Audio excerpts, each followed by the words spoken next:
सुप्रभात, good morning. हर साल की भांति इस साल भी विपरीत परिस्थितियों में संघ लोक सेवा आयोग ने प्रारंभिक परीक्षा आयोजित करने में सफलता पाई और जिस प्रकार के प्रश्न पत्र सामान्य अध्ययन में पूछे गए, विशेष तौर पर संविधान, राज्य व्यवस्था और अभिशासन या सुशासन से संबंधित उन प्रश्नों का अध्ययन, विश्लेषण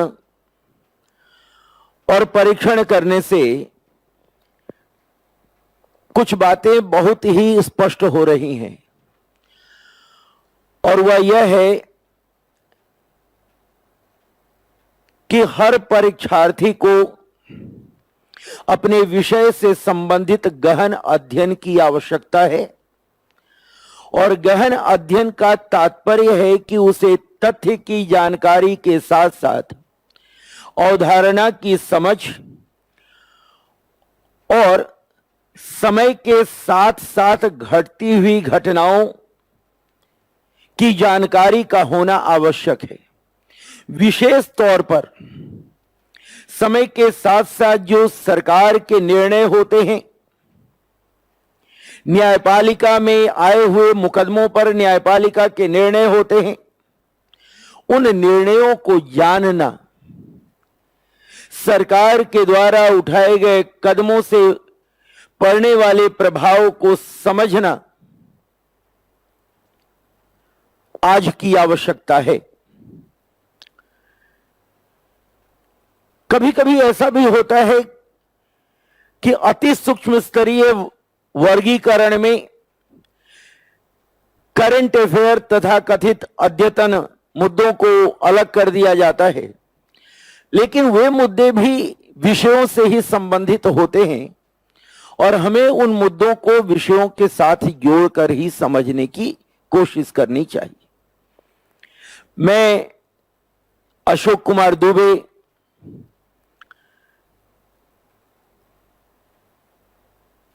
विजन के मंच से संविधान, राज्य व्यवस्था से संबंधित आए हुए प्रश्नों का विश्लेषण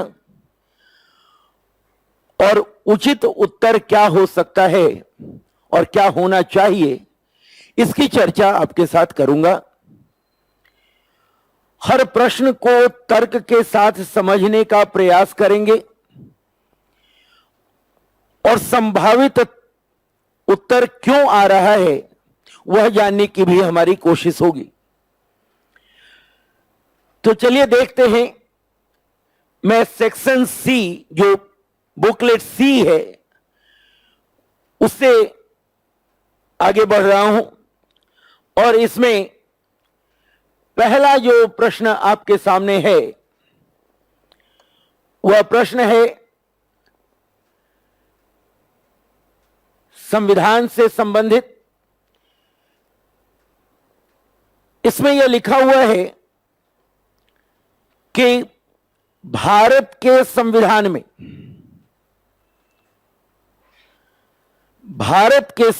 में संपत्ति का संकेंद्रण निम्नलिखित में से किसका उल्लंघन करता है? भारत के संविधान में वह कौन से प्रावधान हैं, कौन से मुद्दे हैं, कौन सा भाग है जिसका उल्लंघन होगा यदि कंसंट्रेशन ऑफ वेल्थ, यानी कि संपत्ति का संकेंद्रण होगा।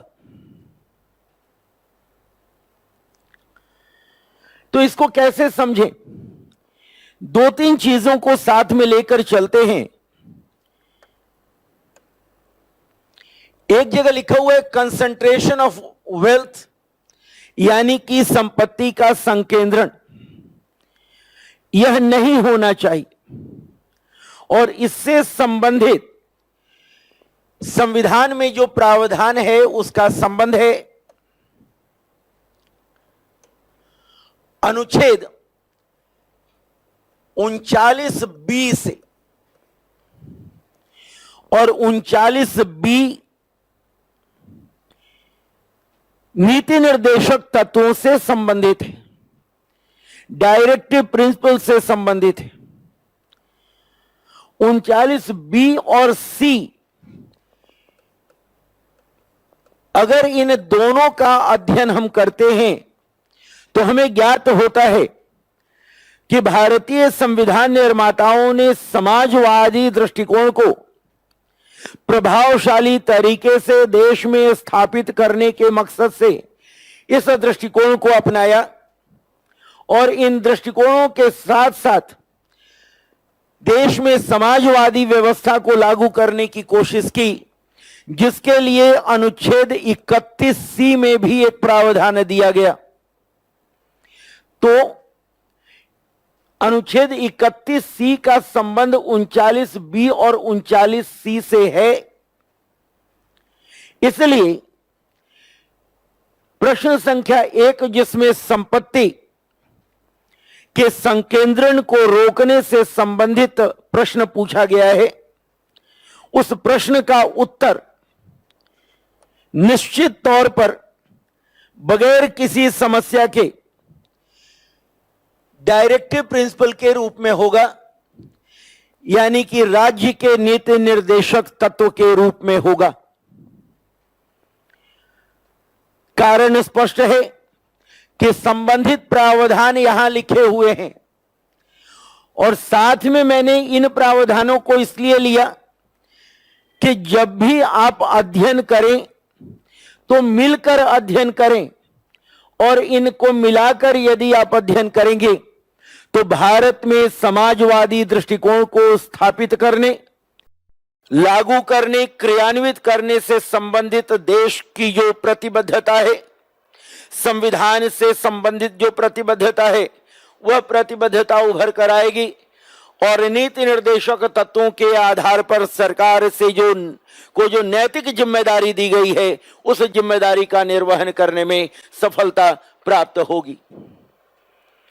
तो पहले प्रश्न का उत्तर बी के रूप में है, नीति निर्देशक तत्व के रूप में, यानी संविधान के इस भाग का उल्लंघन होता है यदि संपत्ति का संकेंद्रण किया जाता है। अब हम आते हैं दूसरे प्रश्न पर, और दूसरा प्रश्न क्या कहता है? दूसरा प्रश्न कहता है कि संपत्ति का अधिकार, यहां पर समझना है, संपत्ति का अधिकार, भारत में संपत्ति के क्या प्रावधान है? भारत में संपत्ति के अधिकार से संबंधित मौजूदा प्रावधान क्या है, यह हमें जानने की आवश्यकता होगी। 44वें संविधान संशोधन के माध्यम से यह जो संपत्ति का अधिकार है, इसको 44वें संविधान संशोधन, इसे 44वें संविधान संशोधन से जोड़ेंगे, और 44वें संविधान संशोधन से आगे बढ़ते हुए एक नया अनुच्छेद लाया गया, 300A, अनुच्छेद 300A। इस अनुच्छेद 300A के माध्यम से संपत्ति के अधिकार को मौलिक अधिकार के भाग से निकालकर एक संवैधानिक अधिकार के रूप में स्थापित किया गया, और कहा जाता है, तथ्य भी है कि मौलिक अधिकारों से बाहर संविधान के किन भागों में और भी अधिकार दिए गए हैं, तो उसमें एक अधिकार यह संपत्ति का अधिकार है जो वर्तमान समय में इस अनुच्छेद के तहत स्थापित हो रहा है, अनुच्छेद 300A। और इस अनुच्छेद का जब हम विश्लेषण करते हैं तो हमें यह ज्ञात होता है कि संसद को विधि निर्माण की शक्ति दी गई है। संसद को विधि निर्माण की शक्ति दी गई है और उस विधि निर्माण के माध्यम से, बनाई गई विधियों के माध्यम से संसद संपत्ति के अधिकार का निर्धारण करती है। अर्थात किसी की संपत्ति राष्ट्रहित में ली भी जा सकती है और किसी को अपनी संपत्ति के निवेश तथा उससे संबंधित आय की प्राप्ति की छूट भी दी जा सकती है। तो यहां पर दो तरह के शब्द उभर कर आ रहे हैं। एक यह, मैं सबसे पहले इनको हटा रहा हूं और यहां पर हमारा ध्यान केंद्रित हो रहा है। एक यह है कि संविधान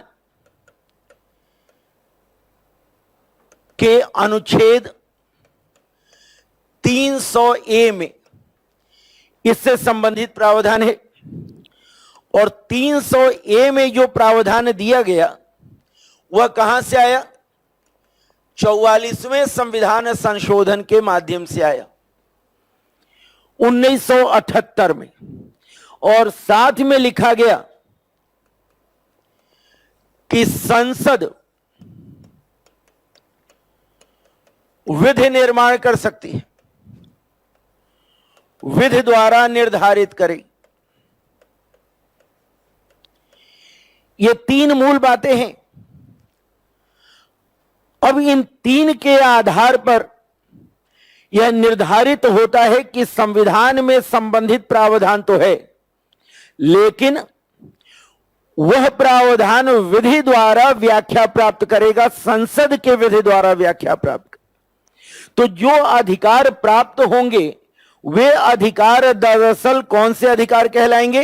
विधिक अधिकार कहलाएंगे।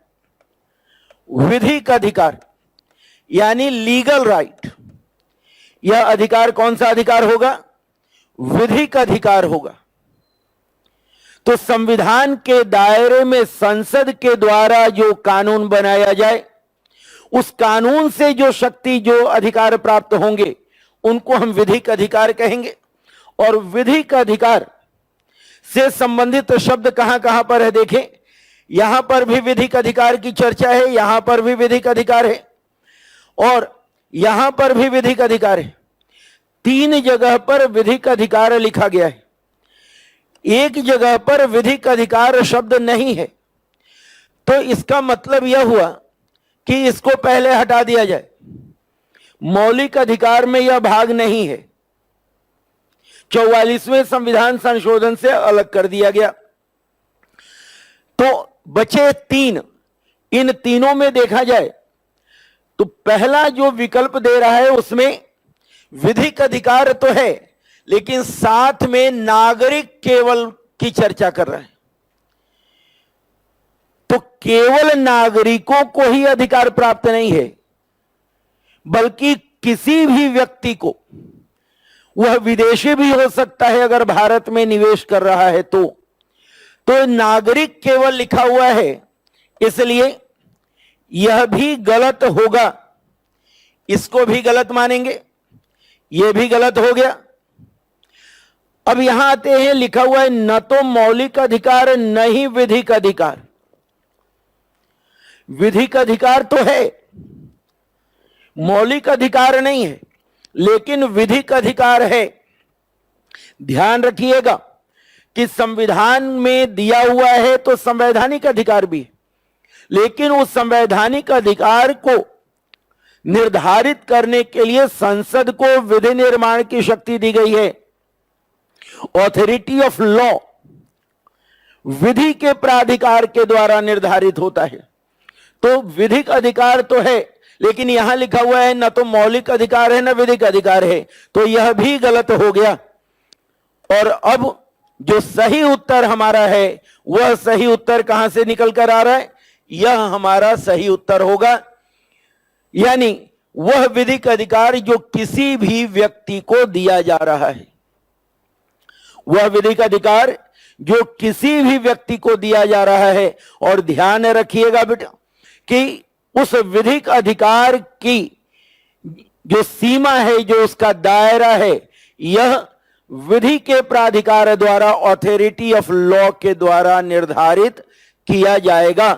तो दूसरे प्रश्न का जो उत्तर है वह है बी, यानी कि विधिक अधिकार जो किसी भी व्यक्ति को प्राप्त हो रहा है। ठीक है, तो पहला और दूसरा। अच्छा, मैं कोशिश कर रहा हूं, 1 मिनट उनको भेजेंगे, 1 मिनट। ये बता रहे हैं केवल एक ही देखने के लिए, तो इसको बड़ा कर सकते। चलिए अब नंबर 3 पर आते हैं। नंबर 3, यहां पर यह लिखा हुआ है, क्या क्या हमें देखना है, जरा इसको ध्यान दीजिए। पहले, सबसे पहले हमें देखना है कि प्रश्न में कहा गया 26 जनवरी 1950, अर्थात जिस दिन संविधान लागू हुआ है, 26 जनवरी 1950 जब भारत का संविधान लागू हुआ, अर्थात जो मौलिक संविधान है, उस मौलिक संविधान में क्या प्रावधान थे इनसे संबंधित। ठीक है ना। तो एक तो 26 जनवरी 1950 को ध्यान में रखना पड़ेगा, और दूसरी चीज कि इस तरह से जो संवैधानिक स्थिति है, उस संवैधानिक स्थिति के बारे में कहां लिखा गया है, किस जगह पर लिखा गया है। तो एक तो हमें यह समझना होगा कि 26 जनवरी 1950 जब मौलिक संविधान लागू हुआ, तो उसमें प्रस्तावना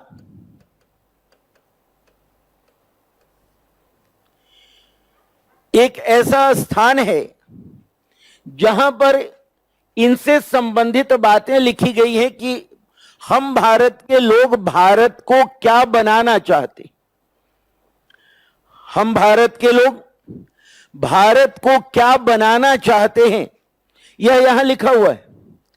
और इसमें 3 चीजों की ओर मैं आपका ध्यान आकृष्ट करना चाहूंगा। जब उद्देश्य संकल्प पंडित नेहरू के द्वारा प्रस्तुत किया गया था, तो उसमें संप्रभु स्वतंत्र शब्द पर विशेष बल दिया गया था। लेकिन संविधान सभा ने संशोधन करते हुए संप्रभु लोकतांत्रिक गणराज्य शब्द, स्वतंत्र के जगह पर लोकतांत्रिक गणराज्य शब्द को स्वीकार किया था।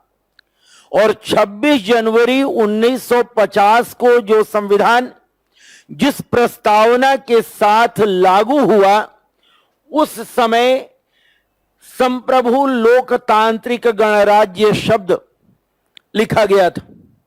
उस वक्त संप्रभु लोकतांत्रिक गणराज्य शब्द लिखा गया था।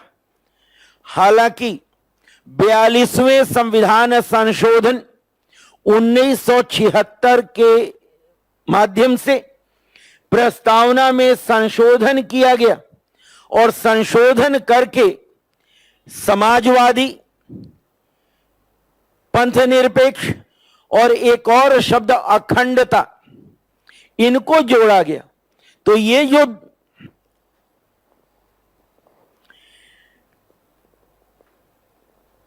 मैं यहां पर ध्यान केंद्रित कर रहा था कि इनको जो जोड़ा गया, यह 42वें संविधान संशोधन के माध्यम से जोड़ा गया है। यह मौलिक संविधान में नहीं था। 1976 में 42वें संविधान संशोधन के माध्यम से 42nd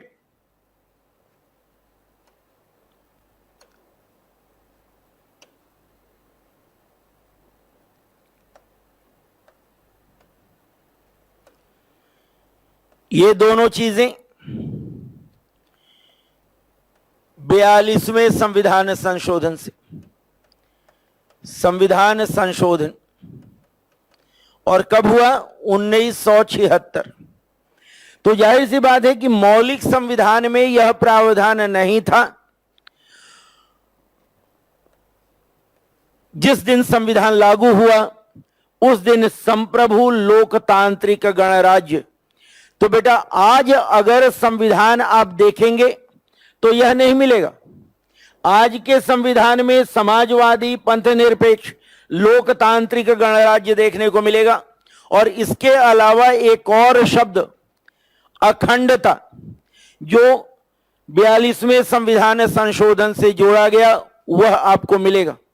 लेकिन मौलिक संविधान जब देखेंगे तो उसमें संप्रभु लोकतांत्रिक गणराज्य शब्द हमें मिलता है, जिसको संविधान सभा ने स्वीकार किया उद्देश्य संकल्प में संशोधन करके, जहां पर संप्रभु स्वतंत्र शब्द लिखा हुआ था।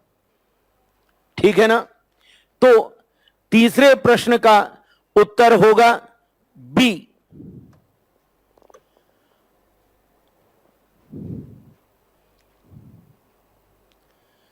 अब हम आते हैं इस चौथे प्रश्न पर। चौथा प्रश्न आपके स्क्रीन पर है और यह प्रश्न बहुत ही अवधारणात्मक प्रश्न है, बहुत ही सुंदर प्रश्न है। और इस प्रश्न का उत्तर निश्चित तौर पर विद्यार्थी की अवधारणा संबंधी समझ की जांच करने के लिए है। यहां पर क्या क्या मुद्दे हैं इसको देखा जाए पहले। तो जो मुद्दे हमें देखने को मिल रहे हैं वह है कि संवैधानिक सरकार का मतलब क्या है। एक तो यह लिखा गया संवैधानिक सरकार, और उसके बाद 4 अलग अलग विकल्प दिए गए। इन 4 विकल्पों में मैं पहला विकल्प लेता हूं और पहले उसकी चर्चा करता हूं कि वह दिया क्या गया है। लिखा गया रिप्रेजेंटेटिव गवर्नमेंट, यानी प्रतिनिधि सरकार। किसी भी देश की प्रतिनिधि सरकार जिसकी संरचना कैसी हो, संघात्मक, यानी संघात्मक संरचना के साथ किसी भी देश की प्रतिनिधि सरकार। तो यह जो विकल्प दिया गया है, इस विकल्प के माध्यम से एक चीज स्पष्ट हो रही है। वह क्या कि यहां पर संघात्मक ढांचा पर बल दिया जा रहा है, और संघात्मक ढांचा ही संविधान से संबंधित हो यह जरूरी नहीं है। ठीक है ना। दूसरी चीज कि इसमें निर्वाचन से संबंधित मुद्दों पर, प्रतिनिधि से संबंधित मुद्दों पर, यानी निर्वाचन संबंधी लोकतांत्रिक मुद्दों पर ध्यान दिया गया है। दूसरा विकल्प हमारे सामने जो है वह विकल्प कहता है कि एक सरकार जिसका प्रमुख नाम मात्र की शक्ति का इस्तेमाल करता है। एक सरकार जिसका प्रमुख नाम मात्र की शक्ति का इस्तेमाल कर रहा है। तो नाम मात्र की शक्ति का इस्तेमाल करने वाला सरकार प्रमुख कौन होगा? यह संसदीय लोकतंत्र को दर्शा रहा है। संसदीय लोकतंत्र।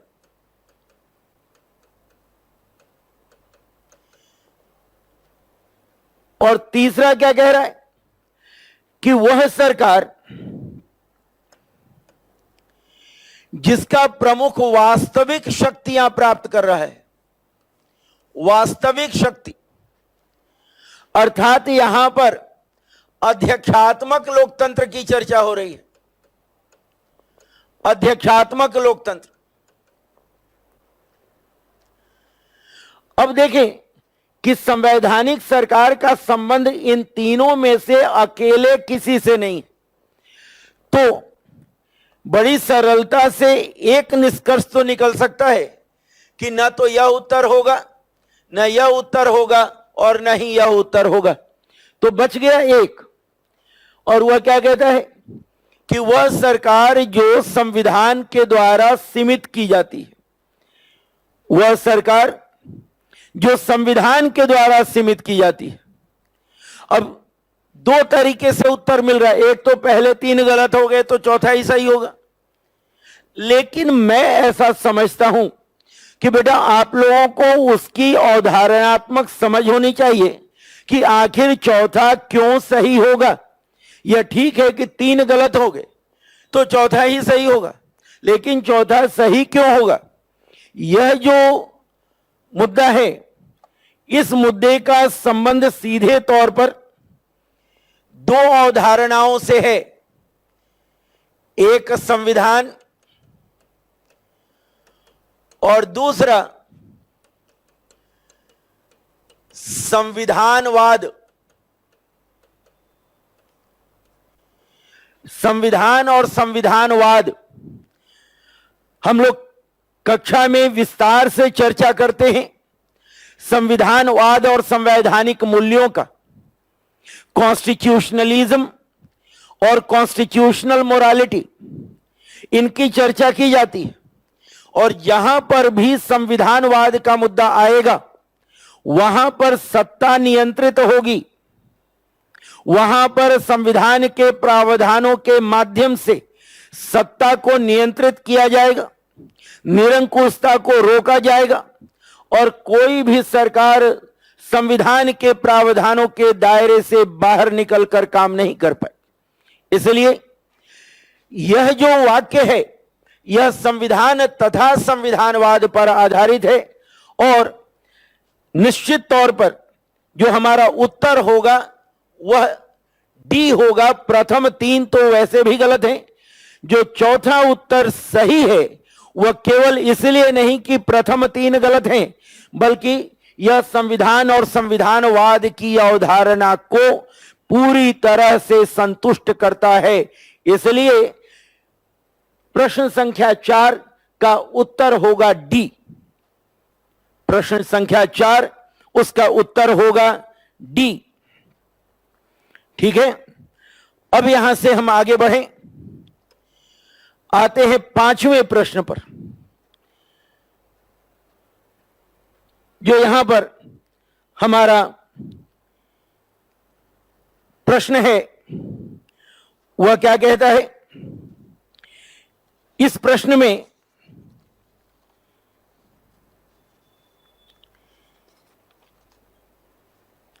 भारत रत्न से संबंधित जानकारियां दी गई। मैं संख्या के हिसाब से 6वें नंबर पर आ रहा हूं।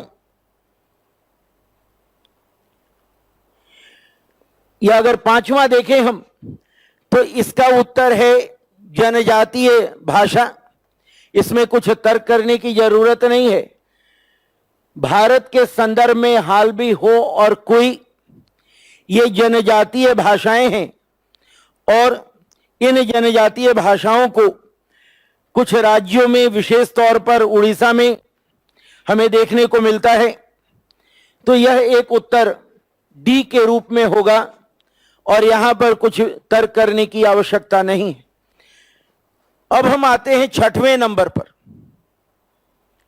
जहां पर भारत रत्न के बारे में बताया गया है, उससे संबंधित प्रश्न है और इसकी शुरुआत ही मैं करना चाहूंगा अनुच्छेद 18 से। यह पूरा का पूरा प्रश्न अनुच्छेद 18 से संबंधित है। अनुच्छेद 18 में भारतीय संविधान के मौलिक अधिकार के चैप्टर में यानी भाग 3 में उपाधियों पर प्रतिबंध है। उपाधियां भारत में नहीं दी जा सकेंगी, इससे संबंधित प्रावधान है। लेकिन ध्यान रखना है कि उपाधि और सम्मान में अंतर होता है। क्या क्या समझना है हमें कि उपाधि और सम्मान में अंतर होता है। उपाधि अलग चीज है, सम्मान अलग चीज है। और उपाधि तथा सम्मान में इस अंतर को स्पष्ट किया गया था। एक केस है जिसको हम कहते हैं, यहां मैं लिख रहा हूं, बालाजी राघवन। बालाजी राघवन बनाम भारत संघ 1996। बालाजी राघवन बनाम भारत संघ 1996। इसमें यह स्पष्ट किया गया कि उपाधि और सम्मान में अंतर होता है और ये भारत रत्न तथा पद्म पुरस्कार उपाधियां नहीं बल्कि सम्मान है। तो इस लिहाज से जो पहला मुद्दा है, जो पहला भाग है प्रश्न का कि भारत रत्न और पद्म पुरस्कार उपाधियां हैं अनुच्छेद 18(1) के तहत, यह गलत हो गया, यह सही नहीं है। दूसरा कहा गया कि 1954 में पद्म पुरस्कार लाए गए थे और इन्हें एक बार निलंबित किया गया। यह उत्तर भी सही नहीं है या यह विकल्प भी सही नहीं है, क्योंकि जो पद्म पुरस्कार हैं इनको 1978, 1979 और उसके बाद 1993 से लेकर 1996 तक या 97 तक यहां पर रोका गया, क्योंकि उस समय विवाद था और उन विवादों पर न्यायिक जांच चल रही थी, न्यायपालिका के सामने मुद्दे लंबित थे। तो 1993 से 97, 1978, 1979 मोरारजी देसाई जब 1977 में भारत के प्रधानमंत्री बने तो उन्होंने इसका विरोध किया और उनके अनुसार भारत रत्न और पद्म पुरस्कार ये अनुच्छेद 18 का उल्लंघन करते थे, इसलिए उन्होंने इन पुरस्कारों को देने से इनकार किया और वहां पर एक ब्रेक लगी। हालांकि 1980 में फिर से इसे प्रारंभ किया गया, लेकिन 1993 से 97 तक इसको रोका गया, क्योंकि बालाजी राघवन बनाम भारत संघ के केस में सर्वोच्च न्यायालय को निर्णय देना था और सर्वोच्च न्यायालय ने 1996 में निर्णय देते हुए समस्याओं का समाधान किया कि ये भारत रत्न और पद्म पुरस्कार कोई उपाधि नहीं है बल्कि ये सम्मान है। और सम्मान जब किसी को दिया जाता है, अत्यंत महत्वपूर्ण मुद्दा है यह जानने का बेटा, जब सम्मान किसी को दिया जाता है तो वह सम्मान नाम के आगे या नाम के पीछे नहीं लगाना चाहिए, यानी उपसर्ग और प्रत्यय के रूप में इसका इस्तेमाल ना हो, न तो नाम के पहले हो न तो नाम के बाद हो। और सर्वोच्च न्यायालय ने कहा कि यदि ऐसा नहीं किया गया और नाम के पूर्व या पश्चात इसका इस्तेमाल किया गया तो फिर इसे वापस लिया जा सकता है, इसको फॉरफिट किया जा सकता है, इसको समाप्त किया जा सकता है। अर्थात जो चीजें दी गई हैं, जो सम्मान दिया गया है, उस सम्मान को वापस ले लिया जाएगा यदि सम्मान प्राप्त करने वाला व्यक्ति उसे सिर्फ सम्मान के रूप में ही इस्तेमाल नहीं करता बल्कि उपाधि के रूप में इस्तेमाल करने लगता है। तो एक चीज क्लियर कीजिए बेटा कि एक तो 18(1) में यह टाइटल या उपाधि है ही नहीं, सर्वोच्च न्यायालय ने कह दिया यह सम्मान है, तो पहला गलत हो गया। दूसरा भी गलत हो गया क्योंकि एक बार निलंबित किया गया कह रहा है, जबकि यह निलंबन 2 बार, एक यहां पर और एक यहां पर, तो 2 बार निलंबन हुआ है मूलतः।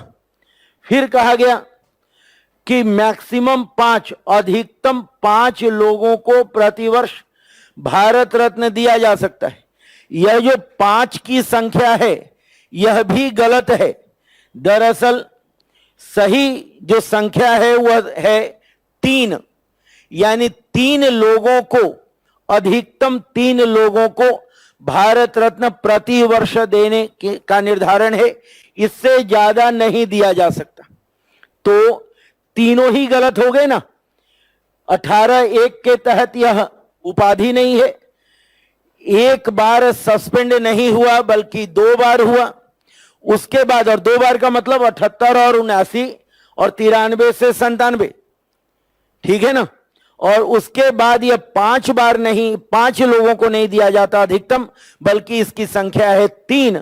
तो तीनों ही गलत हो गए, और तीनों गलत हो गए तो इसका उत्तर क्या होगा? तीनों गलत हो रहे हैं, इसलिए इसका उत्तर होगा डी, यानी कि ये सभी गलत हैं। लिखा हुआ है नॉट करेक्ट, तो तीनों के तीनों गलत हैं, इसलिए इसका उत्तर होगा डी। तो यह भी हमें देखना होता है कि प्रश्न में क्या पूछ रहा है, गलत पूछ रहा है या सही पूछ रहा है। और सही है तो सकारात्मक दृष्टिकोण लेकर, और नॉट करेक्ट तो इसका मतलब कि जो रॉन्ग है, जो गलत है, उसके बारे में हमें खोजना है कि कौन कौन से गलत वक्तव्य हैं। और यहां पर तीनों ही वक्तव्य गलत है, इसलिए इसका उत्तर होगा डी। मैं समझता हूं कि आप लोग यहां पर पूरी तरह से समझ चुके होंगे इन चीजों को। और अब इसके बाद हम आगे बढ़ते हैं और यहां पर आते हैं 11 नंबर पर। इसमें भी तथ्य के रूप में समझिए, हालांकि थोड़ी सी इसमें अवधारणात्मक बातें निहित हैं। वह यह कि राइट टू सिटी, इससे संबंधित भारत में एक मुद्दा उठा था, और भारत में जो मुद्दा उठा था वह मुद्दा संबंधित था शहरी क्षेत्र में रहने वाले लोगों के आवास से, उनके अधिकारों से। 2019 में अजय माकन से संबंधित एक मुद्दा था जो न्यायपालिका में गया। हालांकि इससे अलग जो यह राइट टू सिटी से संबंधित अवधारणा है, राइट टू सिटी से संबंधित अवधारणा एक पुरानी अवधारणा है, एक ऐतिहासिक अवधारणा है। और वह ऐतिहासिक अवधारणा इस संदर्भ में है कि इसको इसलिए विकसित किया गया, इसका इसलिए इस्तेमाल किया गया कि जो लोग गांव से आकर शहरों में बसते हैं, जिन लोगों को शहरों में स्थान नहीं मिलता, जो लोग शहरों में आकर के दर दर भटकते हैं, उन लोगों को भी कहीं न कहीं कोई न कोई संरक्षण प्राप्त होना चाहिए। और वह संरक्षण किस प्रकार से प्राप्त होगा, वह संरक्षण किस रूप में प्राप्त होगा, यह जानने की आवश्यकता है। और इसलिए राइट टू सिटी की अवधारणा विकसित की गई। और राइट टू सिटी की अवधारणा फ्रांस के विद्वानों द्वारा विकसित हुई, और उसके बाद इस अवधारणा के साथ यह बताया गया कि जो लोग शहरों में रहते हैं उनको जीवन जीने का अधिकार है और उनका मानवाधिकार सुनिश्चित होना चाहिए। ठीक है ना। तो यह कथन सही है। और साथ ही साथ जो लोक स्थान है, जो पब्लिक स्पेस है और जन भागीदारी है, यह भी राइट टू सिटी के दायरे में आती है।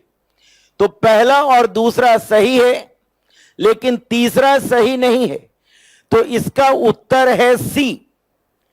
ठीक है ना। और यूएन हैबिटेट ने लगातार 2010 के बाद के दशक में लगातार मानवाधिकार को ध्यान में रखते हुए राइट टू सिटी से संबंधित मुद्दों पर अपना ध्यान केंद्रित किया है। और न्यायपालिका ने यह कोशिश की है कि राइट टू सिटी के दृष्टिकोण को या उसकी अवधारणा को ध्यान में रखते हुए भारत के भीतर जो लोग शहरों में रहते हैं उन लोगों के मूलभूत अधिकारों या मानवाधिकारों की रक्षा संभव हो सके, और इसलिए राइट टू सिटी को भारत में भी शामिल किया गया है, विशेष तौर पर 2019 के बाद से।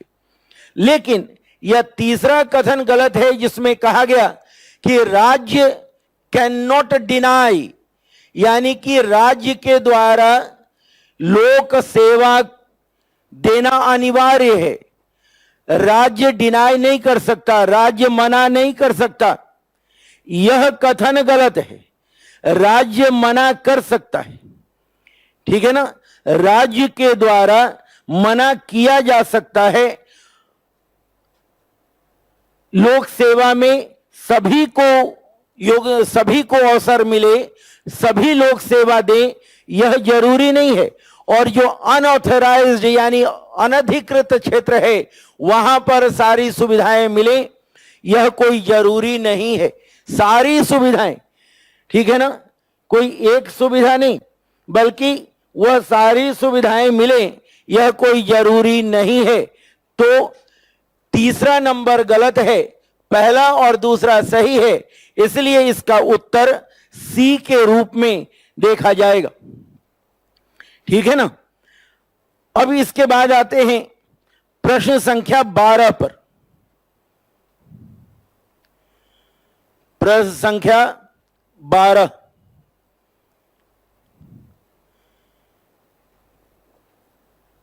यह जो प्रश्न है, प्रश्न संख्या 12, यह अनुच्छेद 22 से संबंधित है।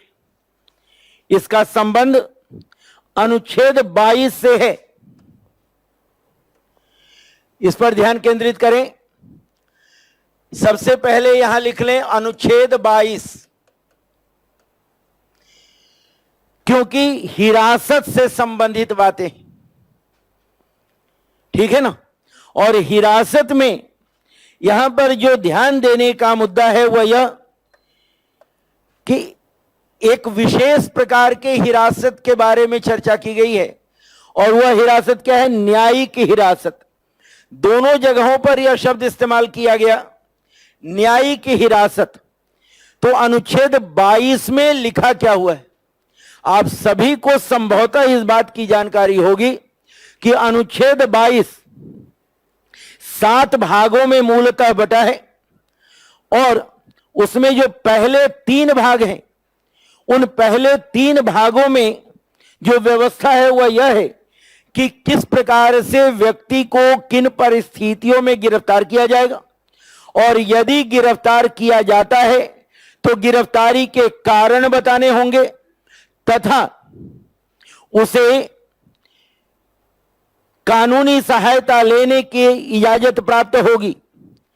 24 घंटे के भीतर उसे न्यायिक मजिस्ट्रेट के समक्ष, निकटतम न्यायिक मजिस्ट्रेट के समक्ष प्रस्तुत करना होगा, और न्यायिक मजिस्ट्रेट यह तय करता है कि उसे पुलिस हिरासत में भेजना है या फिर उसे न्यायिक हिरासत में भेजना है।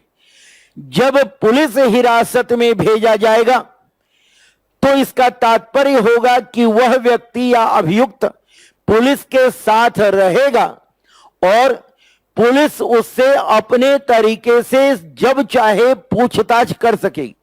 लेकिन जब हम न्यायिक हिरासत की चर्चा करते हैं तो वह मजिस्ट्रेट के पर्यवेक्षण में, मजिस्ट्रेट के नियंत्रण में जेल में रहता है, और बगैर मजिस्ट्रेट की इजाजत के उसके द्वारा यानी पुलिस के द्वारा अभियुक्त से कोई पूछताछ नहीं की जा सकती है। यह भारतीय संविधान के अनुच्छेद 22 पर आधारित है। अब उसके आधार पर अगर देखा जाए तो सीधे तौर पर पहला जो प्रश्न है, पहला जो विकल्प है, पहला जो कथन है, यह कथन गलत होता है, क्योंकि न्यायिक हिरासत में जो अभियुक्त है वह पुलिस स्टेशन में नहीं रहता। यह गलत है। पुलिस स्टेशन में बंद नहीं रहता, बल्कि वह जेल में बंद रहता है। तो पहला कथन गलत हो गया और दूसरा कथन अपने आप सही होगा। क्यों सही होगा? क्योंकि यहां लिखा हुआ है कि इंट्रोगेशन यानी पूछताछ हो सकेगी, लेकिन बिना अप्रूवल ऑफ कोर्ट के नहीं, यानी न्यायपालिका की इजाजत या अनुमति के बगैर कोई जांच पड़ताल पुलिस के द्वारा नहीं की जा सकेगी। अभी अभी आपको बताया कि न्यायिक हिरासत में जब किसी अभियुक्त को भेजा जाता है तो पुलिस न्यायपालिका की इजाजत के बगैर अभियुक्त से कोई पूछताछ नहीं कर सकती। तो इस तरह से यहां पर जो उत्तर मिलेगा वह 2 सही होना चाहिए, 1 गलत। और ऐसी स्थिति में हमें जो उत्तर मिल रहा है वह बी के रूप में मिल रहा है, यानी कि जो उत्तर 12 का है वह बी के रूप में है, क्योंकि पहला गलत है, दूसरा सही है और बी में लिखा हुआ है टू ओनली, केवल 2। तो 12 का उत्तर हुआ बी। अनुच्छेद 22 से संबंधित यह मुद्दा है। अब हम लोग इससे आगे निकलते हैं और अगले प्रश्न को लेते हैं।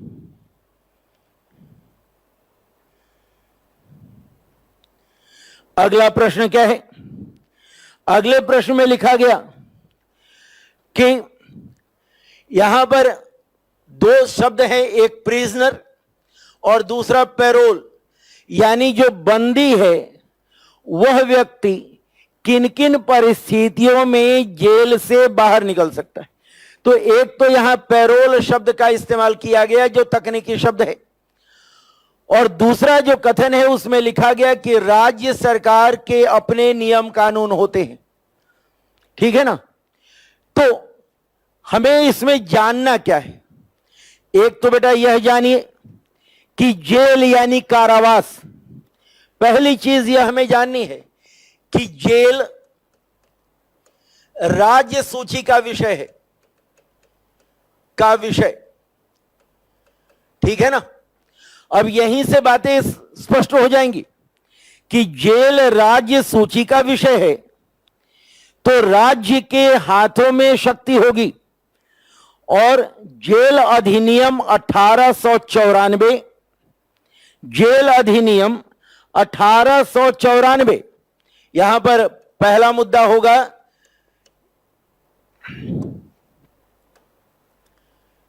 पहला कि जेल राज्य सूची से संबंधित है, संबंधित। और दूसरा मुद्दा होगा कि 1894 जेल अधिनियम, और तीसरा राज्य के जेल पुस्तिका, राज्य की जेल पुस्तिका, राज्य की जेल पुस्तिका या जेल मैनुअल, ये 3 चीजें हैं। कौन कौन सा? फिर से बोल दे रहा हूं।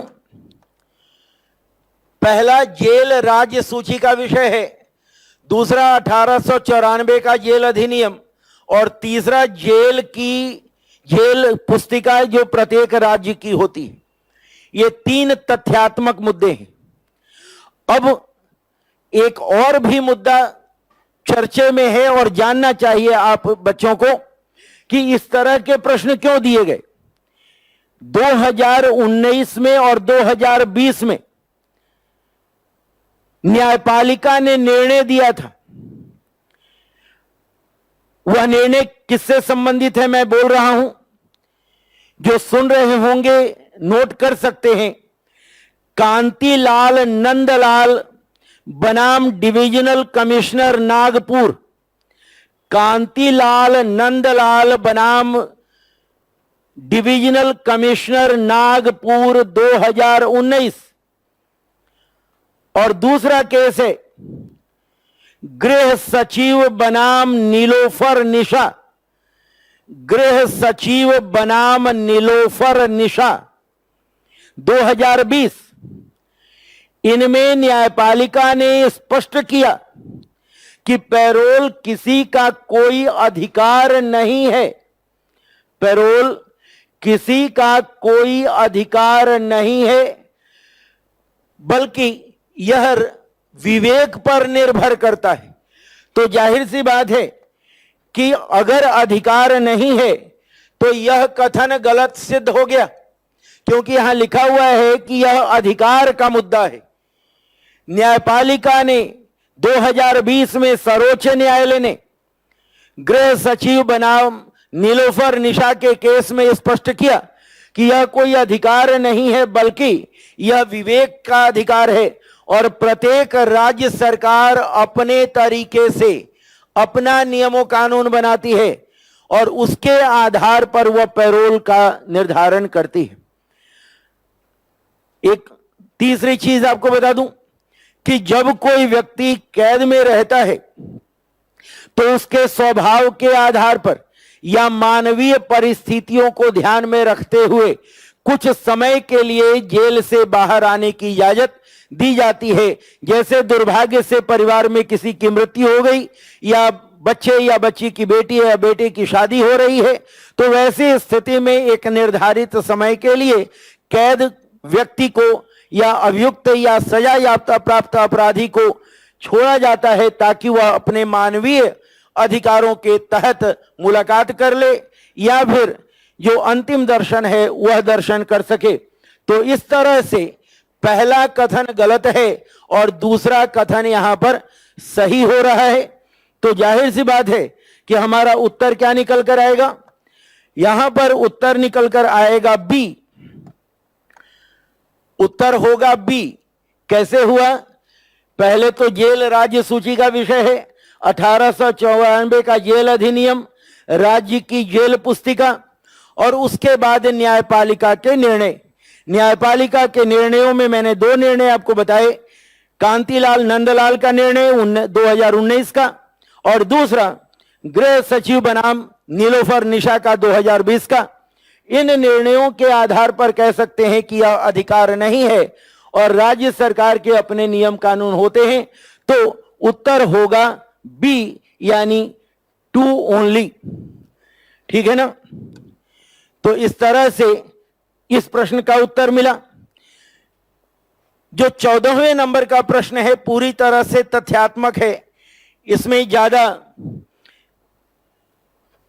या किसी भी तरह के विश्लेषण की आवश्यकता नहीं। यह गृह मंत्रालय से संबंधित है, माफ कीजिएगा, जनजातीय मामलों के मंत्रालय से संबंधित है और नोडल एजेंसी के रूप में यह संस्था काम करती है। तो गृह जनजातीय मंत्रालय इसका उत्तर होगा। अब इसके बाद आते हैं जो 15 नंबर का प्रश्न है उस पर। 15 नंबर का प्रश्न और 15वें नंबर के प्रश्न में बहुत ही महत्वपूर्ण चर्चा की गई है और यह चर्चा महत्वपूर्ण इसलिए है कि इसमें जहां एक तरफ तथ्य दिए गए हैं 14, 28, 32 और 44, ये अनुच्छेद हैं संविधान के और ये सारे के सारे अनुच्छेद प्रथम 3 मौलिक अधिकारों से संबंधित हैं और चौथा नीति निर्देशक तत्व के रूप में है। हमें यह समझना है कि प्रश्न की भाषा क्या है, प्रश्न कह क्या रहा है और उसका उत्तर क्या निकल सकता है। सीधे तौर पर इसका उत्तर नहीं देना चाहिए या किसी भी प्रश्न का सीधे उत्तर नहीं देना चाहिए अन्यथा हो सकता है कि कोई रट के आया, उसका उत्तर दे दे, यही उत्तर होगा और सिद्ध कर दे। ऐसा नहीं करना चाहिए, और इससे आपकी समझ स्पष्ट नहीं होगी। तो अपनी समझ को स्पष्ट करने के लिए हमें क्या करना है? एक तो यह कि लिखा हुआ है कार्यपालिका या प्रशासनिक पदाधिकारी। एक तो यह ध्यान में रखिए कि कार्यपालिका प्रशासनिक पदाधिकारी है ना। उसके बाद लिखा हुआ है कि अनिर्देशित और अनियंत्रित। तीसरा लिखा हुआ है विवेकाधीन शक्ति, 1, 2 और 3। In the matter of application of law. चौथी बात क्या हो गई? कानून को लागू करने से संबंधित। अब कोई भी प्रशासनिक पदाधिकारी, देखिए 4 बातें इसमें हैं। एक तो प्रशासनिक पदाधिकारी के बारे में हो रहा है, दूसरा अनियंत्रित और अनिर्देशित मुद्दा है, अपने विवेक का इस्तेमाल कर रहा है, विधि को लागू कर रहा है बिना किसी नियंत्रण के। तो ऐसी स्थिति में एक प्रशासनिक पदाधिकारी जब बगैर किसी नियंत्रण के, कोई भी बाहरी नियंत्रण उस पर नहीं है, वह यदि विधि को लागू करता है तो कौन सा अनुच्छेद, किस अनुच्छेद का उल्लंघन होगा या कौन सा अनुच्छेद प्रभावित होगा? जाहिर सी बात है यह नहीं हो सकता, धार्मिक तत्वों से संबंधित है। 44 सामान्य जन संहिता, यह भी नहीं हो सकता। तो यह गलत हो गया, यह भी गलत हो गया। अब बचा 32 और 14। 32 क्या है बेटा? संवैधानिक उपचारों का अधिकार है। और 32 हमेशा ध्यान रखिएगा कि उपचारात्मक होता है, और उपचारात्मक हमेशा घटना घटित होने के बाद होता है। यानी जब किसी के मौलिक अधिकार का उल्लंघन हो जाएगा, मौलिक अधिकार का उल्लंघन हो जाएगा, तभी 32 का इस्तेमाल होता है। ठीक है ना। जबकि यहां मौलिक अधिकार नहीं बोला गया। कोई भी प्रशासनिक कार्य जिसमें विधि को लागू किया जा रहा है, उस विधि का सीधे मौलिक अधिकार से ही संबंध हो, कोई जरूरी नहीं है। तो कोई भी प्रशासनिक कार्य अगर अनियंत्रित रूप से हो रहा है, जिस पर किसी भी तरह का कोई निर्बंधन नहीं है, तो वह किसको बाधित करेगा? वह बाधित करेगा विधि के शासन को। विधि का शासन यानी रूल ऑफ लॉ, और विधि का शासन अनुच्छेद 14 से संबंधित है। ठीक है ना। तो इस तरह से हम उत्तर निकालेंगे कि चूंकि इसका संबंध विधि के शासन से है, इसलिए यह अनुच्छेद 14 से संबंधित होगा, अनुच्छेद 32 से इसका संबंध नहीं होगा। ठीक है। तो 28 और 44 पहले समाप्त हुए, 32 उपचारात्मक है, यह भी खत्म हुआ। तो 14 में चूंकि विधि का शासन है, इसलिए हम अनुच्छेद 14 को सही उत्तर के रूप में लेंगे, और इसका उत्तर होगा आर्टिकल या अनुच्छेद 14।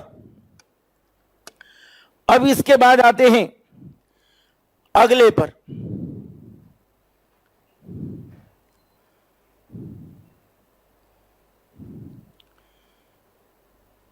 सत्रह नंबर का प्रश्न देखिए। यहां पर राज्य की अवधारणा से संबंधित मुद्दा है। राज्य की अवधारणा, राज्य की अवधारणा क्या है?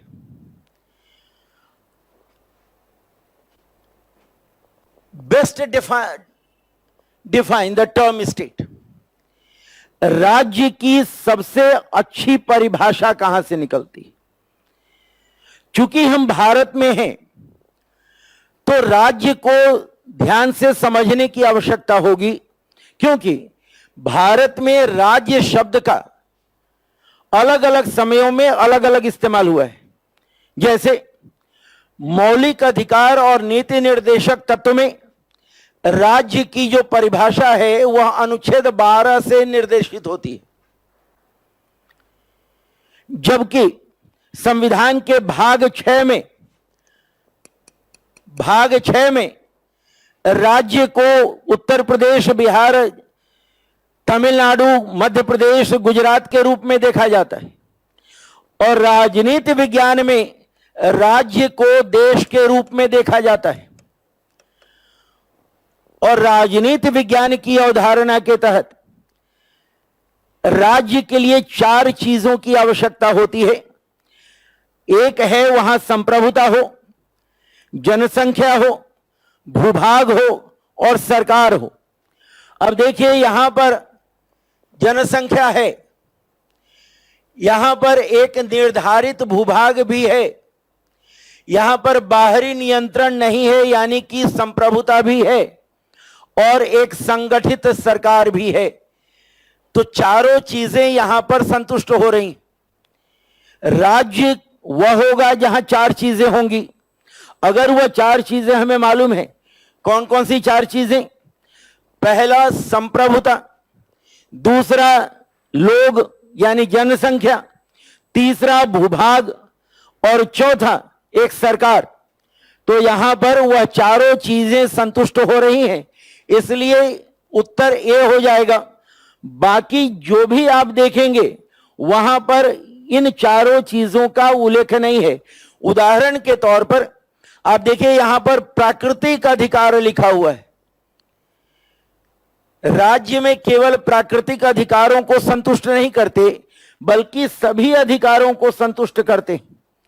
उसके बाद लिखा हुआ है लंबे समय से, very long time with their culture. राज्य का संबंध लंबे समय से किसी संस्कृति के साथ हो ऐसा नहीं है, ठीक है ना। और उसके बाद लिखा हुआ इंडिपेंडेंट जुडिशियरी। यह राज्य के साथ हमेशा संभव नहीं होता। अनेक ऐसे राज्य हैं जहां पर स्वतंत्र न्यायपालिका नहीं होती, जहां पर न्यायपालिका प्रतिबद्ध होती है वहां की सरकार के प्रति, वहां की राजनीतिक व्यवस्था के प्रति। तो इस प्रश्न का उत्तर यहां पर है और इस उत्तर को जानने के लिए हमें राज्य को 3 रूपों में देखना होगा। एक तो मौलिक अधिकार में राज्य की क्या परिभाषा है, दूसरा भाग 6 में क्या है और तीसरा एक अवधारणा के रूप में क्या है। और इसी अवधारणा के आधार पर प्रश्न संख्या 17 आपके सामने रखा गया। अब इससे आगे निकलते हैं।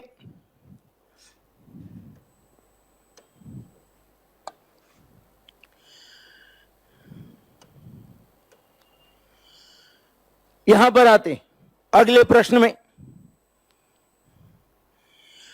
अगला प्रश्न भी बहुत सरल प्रश्न है। यहां पर पूछा गया कि नागरिकता, भारत में नागरिकता जन्मजात ही हो, कोई जरूरी नहीं है संवैधानिक पदों के लिए या किसी भी पद को प्राप्त करने के लिए जो व्यक्ति भारत का नागरिक होता है किसी भी तरीके से, चाहे वह देशीकरण के माध्यम से हो, पंजीकरण के माध्यम से हो, एक व्यक्ति जब नागरिक हो जाता है तो फिर वह किसी भी पद पर आसीन होने को तैयार हो सकता है। इसलिए यह कथन तो सही होगा लेकिन यह कथन गलत होगा।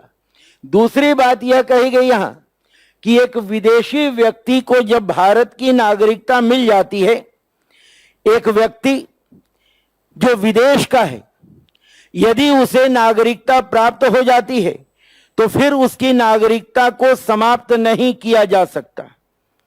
उसकी नागरिकता को हम समाप्त नहीं कर सकते, यह गलत है।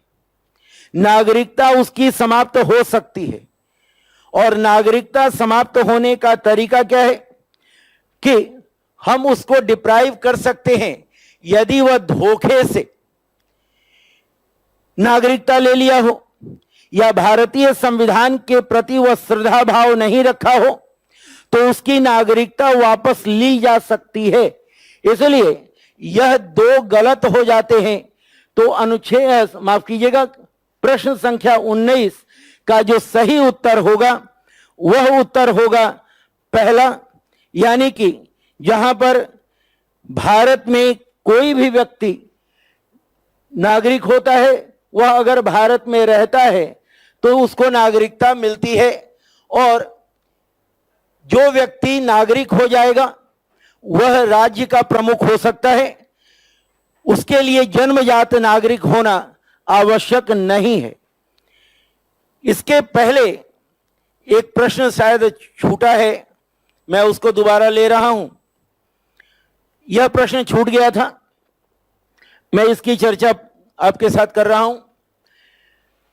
18 नंबर का एक प्रश्न था जिसमें पहला जो कथन है, इस कथन का संबंध है अनुच्छेद 128 से, यानी कि सेवानिवृत्त न्यायाधीश, जो सेवानिवृत्त न्यायाधीश होते हैं और सर्वोच्च न्यायालय में न्यायाधीश बनने की योग्यताएं पूरी करते हैं, तो भारत का मुख्य न्यायाधीश राष्ट्रपति से पूर्वानुमति लेकर के नियुक्ति कर सकता है। यह कथन सही है, यह तथ्य है, इसमें कोई नई बात जोड़ने की है नहीं।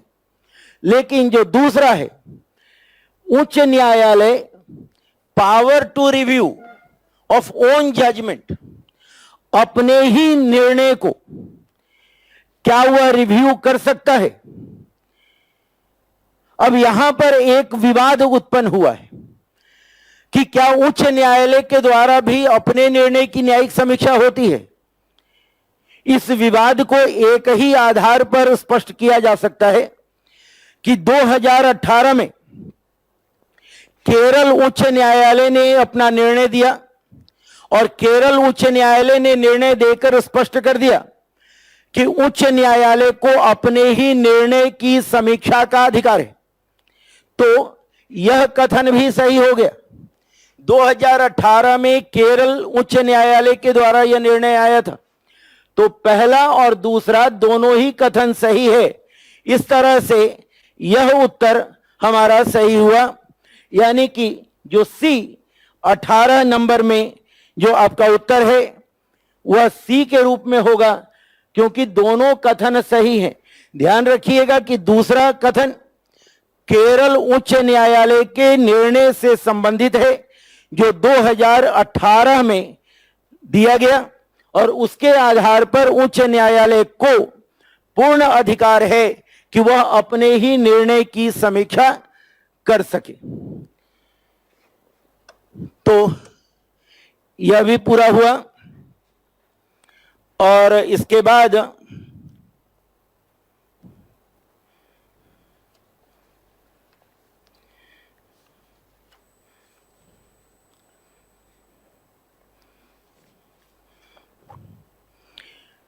प्रश्न संख्या 20 पर आते। इसमें कहा गया कि एक उदार लोकतंत्र में स्वतंत्रता, लिबर्टी की सुरक्षा सबसे ज्यादा कहां हो सकती है? एक उदार लोकतंत्र में स्वतंत्रता की सुरक्षा क्या है? और उसके लिए कुछ ऑप्शन दिए गए। अब उत्तर हमें मालूम नहीं, एक एक करके देखते हैं। कहा गया कि कमिटेड जुडिशियरी, यानी कि प्रतिबद्ध न्यायपालिका। प्रतिबद्ध न्यायपालिका, किसी और प्रश्न में अभी थोड़ी देर पहले बताया कि न्यायपालिका प्रतिबद्ध होती है किसी राज व्यवस्था के प्रति, न्यायपालिका प्रतिबद्ध होती है किसी राजनीतिक विचारधारा के प्रति, न्यायपालिका प्रतिबद्ध होती है किसी विशिष्ट सरकार के प्रति, तो उसे प्रतिबद्ध न्यायपालिका कहते हैं। और प्रतिबद्ध न्यायपालिका कभी भी स्वतंत्रता का समर्थन नहीं, बल्कि विशिष्ट राजनीतिक विचारधारा या राजनीतिक दल या उस राजनीतिक सत्ता का समर्थन करती है। तो जाहिर सी बात है कि यह उत्तर सही नहीं होगा। दूसरा, शक्ति का केंद्रीकरण, जहां पर केंद्रीकरण होगा स्वतंत्रता उससे कोसों दूर भागेगी। यह भी गलत हुआ। निर्वाचित सरकार, हर निर्वाचित सरकार स्वतंत्रता का समर्थन करे, यह जरूरी नहीं है। और वर्तमान स्थिति में आप देख रहे होंगे बहुत सारे देशों में, जिसमें यह देश भी शामिल है, राजद्रोह से संबंधित मुद्दा, सेडिशन से संबंधित मुद्दा लगातार विवादों में है।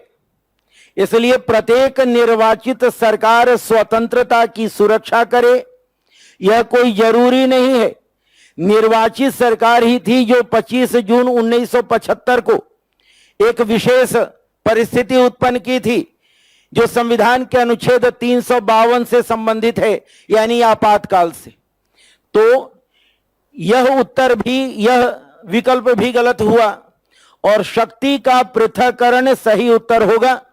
जहां पर शक्ति का पृथक्करण होगा वहां पर न्यायपालिका स्वतंत्र होगी और कार्यपालिका तथा विधायिका से पृथक रहकर न्यायपालिका के द्वारा अपने निर्णय देना संभव होगा। तो इस प्रश्न में स्वतंत्रता की सुरक्षा का सबसे अच्छा कारक होगा शक्ति का पृथक्करण। अब इसके बाद हम आते हैं जो प्रश्न संख्या 27।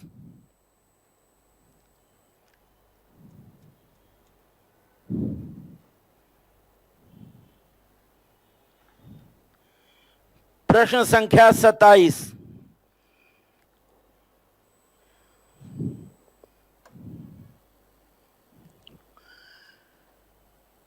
संसदीय लोकतंत्र का ब्रिटिश प्रारूप कहा गया।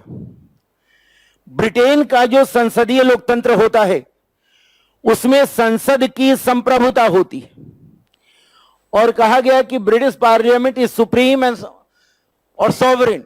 ब्रिटेन की संसद सर्वोच्च है, परंतु इन भारत में संसद की शक्ति सीमित है। भारत में संसद की शक्ति सीमित है, संसद संप्रभु नहीं है।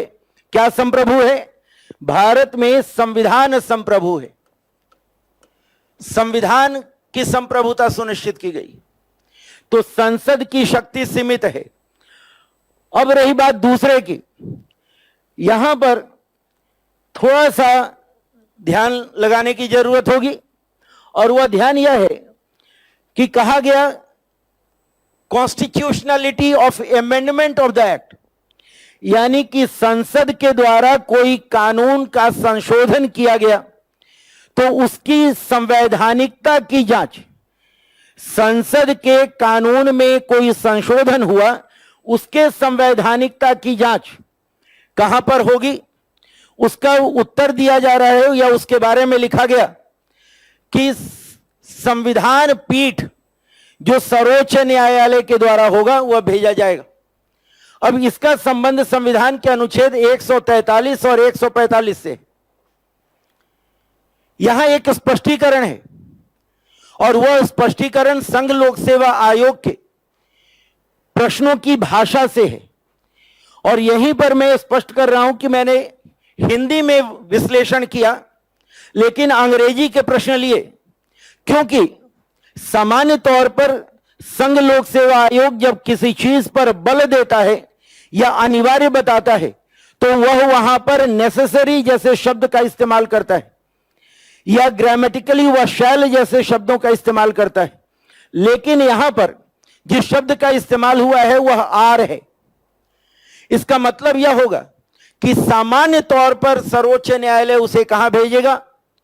सामान्य तौर पर सर्वोच्च न्यायालय उसे संविधान पीठ को भेजेगा, अनिवार्यता नहीं है। और चूंकि सामान्य तौर पर भेजा जा सकता है इसलिए यह कथन भी सही होगा। तो इसका उत्तर है सी। ध्यान रखिएगा, अगर आर के जगह पर नेसेसरली हो जाता या शैल शब्द का प्रयोग हो जाता तो फिर यह उत्तर नहीं होता, फिर उत्तर होता एक।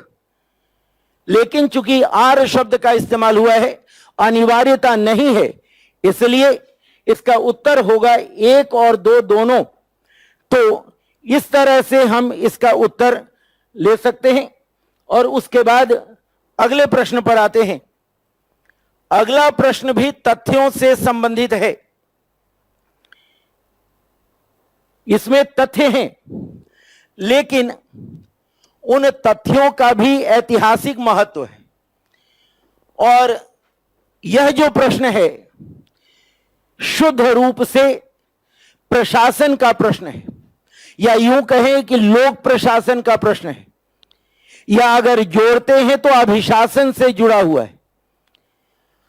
और अभिशासन से जुड़ा हुआ यह प्रश्न क्या बता रहा है?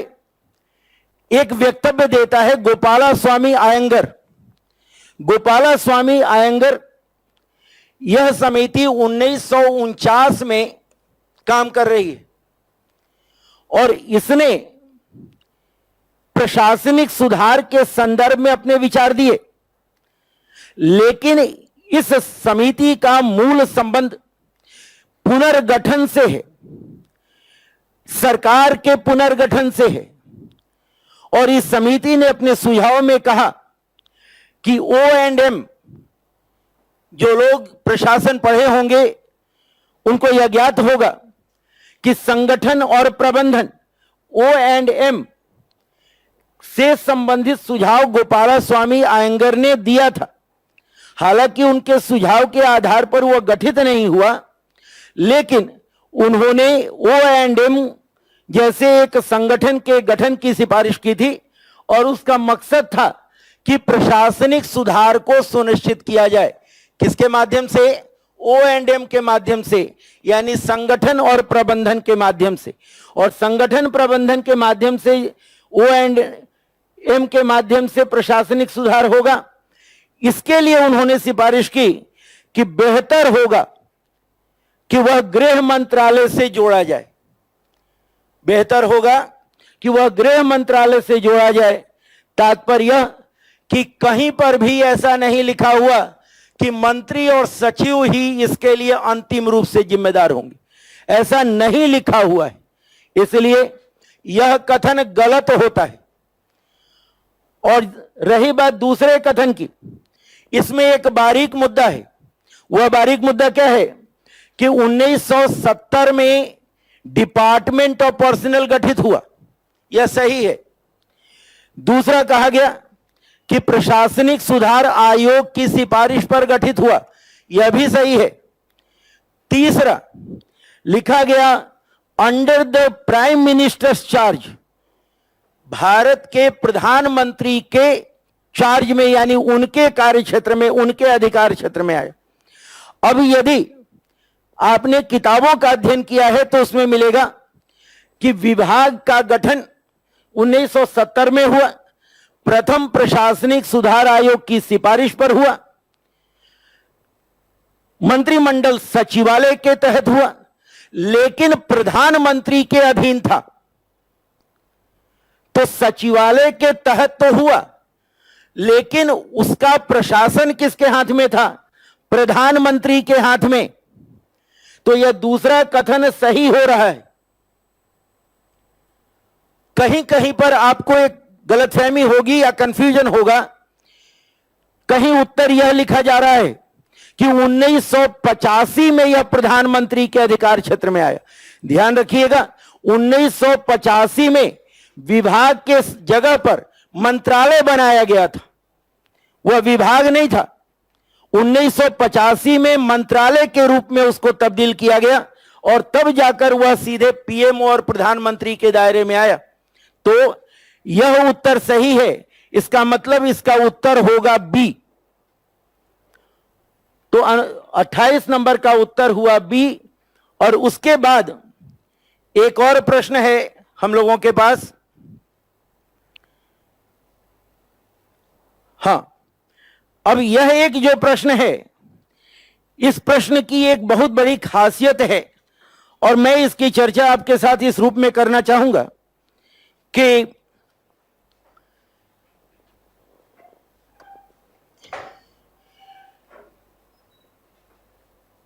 चुनाव सुधार से संबंधित मुद्दे, जनप्रतिनिधित्व अधिनियम 1950 और 1951 हमें मुख्य परीक्षा की दृष्टि से पढ़ना है, प्रारंभिक परीक्षा की दृष्टि से नहीं। मुख्य परीक्षा की दृष्टि से पढ़ना है। प्रारंभिक परीक्षा की दृष्टि से नहीं, परंतु प्रारंभिक परीक्षा में भी उससे संबंधित प्रश्न आ रहे हैं। इसलिए हम अपने मंच से हमेशा अपने विद्यार्थियों को यह सलाह देते हैं कि प्रारंभिक और मुख्य परीक्षा में अंतर न किया जाए, दोनों के बीच में अंतर संबंध स्थापित करते हुए पढ़ा जाए। और इसी दृष्टिकोण को लेकर हम आगे बढ़ते हैं और उसका सबसे अच्छा उदाहरण इस प्रश्न के माध्यम से हमें प्राप्त हुआ है, क्योंकि यहां पर जो प्रश्न पूछा गया उसका सीधा संबंध जनप्रतिनिधित्व अधिनियम से है। और जनप्रतिनिधित्व अधिनियम में सेक्शन 35(7) यह लिखता है कि निर्वाचन क्षेत्र से चुनाव लड़ने वाला कोई भी व्यक्ति 3 नहीं बल्कि 2 निर्वाचन क्षेत्र से चुनाव लड़ सकता है, यह लिखा हुआ है। और तीसरी बात जो यहां पर दी गई है, इसमें कहा गया कि अगर कोई एक से ज्यादा निर्वाचन क्षेत्र से चुनाव लड़ता है तो वह अपना खर्च स्वयं वहन करे। यह सुझाव है, किसी कानून में लिखा हुआ नहीं है। लेकिन यह कथन बहुत इंटरेस्टिंग है। चौधरी देवीलाल 1991 में 3 जगह से चुनाव लड़े थे, हरियाणा में, पंजाब में और राजस्थान में। सीकर से चुनाव लड़े थे, फिरोजपुर से चुनाव लड़े थे और रोहतक से। तो यही एक सही है, अर्थात इसमें जो दूसरा ऑप्शन है बी, वह सही होगा। उत्तर होगा बी। किस आधार पर? 33(7) के तहत पहला कथन गलत है और यह किसी कानून में नहीं बल्कि एक सुधार के रूप में सुझाव है। यह कथन सही है, यह कथन गलत हुआ और पहला कथन भी गलत हुआ। ठीक है, अब इसके बाद अंतिम प्रश्न ले रहा हूं। अंतिम प्रश्न है, मैं उम्मीद करता हूं सबको मालूम होगा, राइट टू प्राइवेसी यानी कि गोपनीयता का अधिकार। गोपनीयता का अधिकार पुट्टास्वामी केस में स्पष्ट कर दिया गया कि यह अनुच्छेद 21 से संबंधित है। तो अब इसमें किंतु परंतु या और किसी अनुच्छेद का कोई संबंध नहीं। यह आर्टिकल 21 इसका उत्तर होगा। और यदि हम इस उत्तर के साथ आगे बढ़ते हैं तो हमारा प्रदर्शन अन्यों की तुलना में अच्छा होगा, इसकी हम संभावना व्यक्त कर सकते हैं। तो इस तरह से सारे प्रश्नों का हमने उत्तर दिया। कारण क्या है, क्यों ऐसा उत्तर हुआ, यह समझा। और ध्यान रखिएगा, जब भी आप प्रारंभिक परीक्षा का प्रश्न हल करते हो तो क्या सही उत्तर है उसे रटने की या उस तक पहुंचने की जरूरत नहीं। पहले तर्क के साथ यह जानने का प्रयास करें कि क्यों कौन गलत है और क्यों कौन सही है, तो हम सर्वोत्तम उत्तर तक पहुंचने में कामयाब हो सकते। ठीक है ना। तो आज एक प्रयास रहा आपके साथ विश्लेषण करने का। उम्मीद करता हूं कि आप लोगों को लाभ प्राप्त हुआ होगा और हम लोग इसी तरह से कक्षा के भीतर अपने अध्ययन अध्यापन को संपन्न करते हैं। उम्मीद करते हैं भविष्य में जो परीक्षा में शामिल होने जा रहे हैं उनको लाभ मिलेगा कि किस तरह से प्रश्नों का समाधान करना चाहिए, किस तरह से सही उत्तर तक पहुंचने की कोशिश करनी चाहिए, किस तरह से तथ्य और तर्क दोनों का सहारा लेकर न्यायपालिका के निर्णयों के साथ जोड़कर जो नए नए निर्णय 2018, 19, 20 का मैंने बताया, उन निर्णयों के साथ ही जोड़कर जब हम अपने उत्तरों को सुनिश्चित करेंगे तो हमारा प्रदर्शन अच्छा होने की संभावना है। इसी कथन के साथ यहीं पर समाप्त करता हूं, इस उम्मीद में कि आपका भविष्य उज्जवल होगा। धन्यवाद।